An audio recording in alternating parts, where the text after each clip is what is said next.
কেমন আছেন আপনি? আসুন আজ জেনে নেই বই নিয়ে সেরা কিছু উক্তি। পুরানো কূট পড়ুন এবং একটি নতুন বই কিনুন। Austin Phelps. বই এর মতো এমন বিশ্বস্ত বন্ধু আর নেই। আর্নেস্ট হেমিংওয়ের। সর্বনিম্ন ৬০,০০০ বই কাছে না থাকে জীবন অচল। নেপোলিয়ান। বই হচ্ছে সবচেয়ে ভালো প্রতিবেশী, যার সাথে কোনোদিন ঝগড়া হয় না, কোনোদিন মনমালিন্য হয় না। প্রতিভা বসু।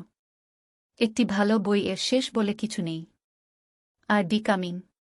প্রচুর বই নিয়ে গরিব হয়েছিল কোঠায়। বসবাস করব তবু এমন রাজা হতে চাই না যে বই পড়তে ভালোবাসে না। জন মেকলে। একটি বই পড়া মানে হল একটি সবুজ বাগানকে পকেটে নিয়ে ঘোরা। চীনা প্রবাদ। প্রথমে আপনার পছন্দের বইগুলি পড়ে ফেলুন, না হলে পড়ে সুযোগ পাবেন না। Henry David Thoreau. বই ছাড়া একটি ঘর আত্মা ছাড়া শরীরের মতো। সিসেরো। বই পড়ানোর চেয়েও গুরুতর অপরাধ অনেক আছে, সেগুলোর মধ্যে একটি হল বই না পড়া।